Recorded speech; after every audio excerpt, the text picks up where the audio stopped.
भूतिया railway station, समय के पार एक सफर। रेलवे स्टेशन केवल यात्राओं के लिए नहीं होते, वे हजारों कहानियों के गवाह होते हैं। लेकिन क्या हो अगर कोई स्टेशन ऐसा हो जहां समय रुक जाता हो, जहां ट्रेनें आती जाती नहीं बल्कि अतीत और भविष्य के बीच फंस जाती हो। ये कहानी है कालेश्वर रेलवे स्टेशन की, एक ऐसा स्टेशन जो समय और मृत्यु के नियमों को तोड़ चुका था।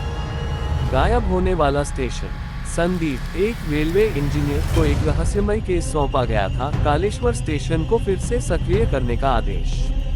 अजीब बात यह थी कि रेलवे के पुराने नक्शों में ये स्टेशन कभी अस्तित्व में था ही नहीं। जब संदीप ने पुराने रेलवे कर्मचारियों से पूछा तो वे सहम गए।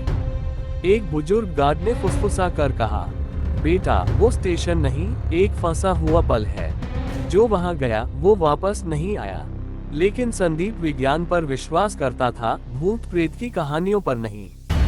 रात को संदीप अपने दोस्त अजय के साथ उस स्थान पर पहुंचा जहां पुराने रिकॉर्ड्स के मुताबिक कालेश्वर स्टेशन कभी हुआ करता था। वहां एक टूटा फूटा प्लेटफॉर्म था, घास से ढका हुआ, लेकिन रेलवे की पटरियां अब भी चमक रही थी जैसे अभी अभी कोई ट्रेन गुजरी हो। रात के 12 बजते ही अंधेरे में एक ट्रेन की सीटी सुनाई दी, लेकिन ट्रैक पर कोई ट्रेन नहीं थी। बस हवा में उसकी आवाज गूंज रही थी और दूर से आती रोशनी धुंध में गायब हो गई। अचानक संदीप को लगा कि प्लेटफॉर्म पर लोग खड़े हैं, पुराने जमाने के कपड़े पहने हुए, आंखों में डर और चेहरे पर कोई भाव नहीं। संदीप और अजय स्टेशन पर घूमने लगे। तभी उन्होंने एक पुराना टाइम टेबल देखा, उस पर आखिरी ट्रेन का समय लिखा था, 15 अगस्त 1947, रात 12:15 बजे। संदीप चौंक गया। ये वही रात थी जब भारत आजाद हुआ था। क्या ये स्टेशन आज भी उसी रात में अटका हुआ था? अचानक उन्हें रेलवे ट्रैक पर रोशनी दिखाई दी। एक भाप इंजन वाली पुरानी ट्रेन धुंध से निकल रही थी, लेकिन ट्रेन में बैठे लोग मरे हुए जैसे लग रहे थे। कुछ के शरीर झुलसे हुए थे, कुछ के कपड़े खून से सने थे। एक यात्री ने संदीप की ओर देखा और धीमे स्वर में कहा, हमारी ट्रेन अभी भी अपने गंतव्य तक नहीं पहुंची। संदीप को समझ में आया कि यह वही ट्रेन थी जो 1947 में बंटवारे के दौरान पाकिस्तान से आ रही थी, लेकिन रास्ते में नरसंहार हुआ था। ट्रेन के सभी यात्री मारे गए थे, लेकिन उनकी आत्माएं आज भी अपने गंतव्य तक पहुंचने का इंतजार कर रही थी। कालेश्वर स्टेशन समय में अटक गया था, जहां मृतकों की ट्रेन हर रात आती थी, लेकिन कभी आगे नहीं बढ़ती थी।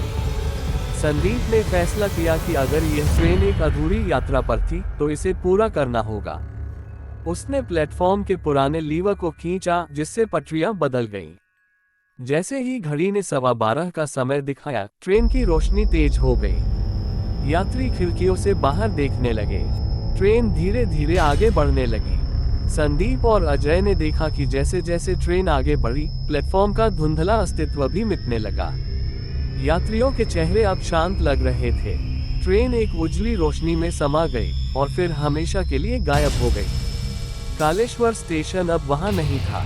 अगली सुबह रेलवे के रिकॉर्ड से कालेश्वर स्टेशन का नाम भी मिट चुका था, मानो वह कभी था ही नहीं। लेकिन जब संदीप ने अपनी जेब में हाथ डाला तो वहां 1947 का एक पुराना रेलवे टिकट पड़ा मिला, जिस पर लिखा था, कालेश्वर से मुक्ति तक एक तरफा यात्रा। क्या ये बस एक सपना था या उसने सच में इतिहास के भूतों को मुक्ति दिलाई थी?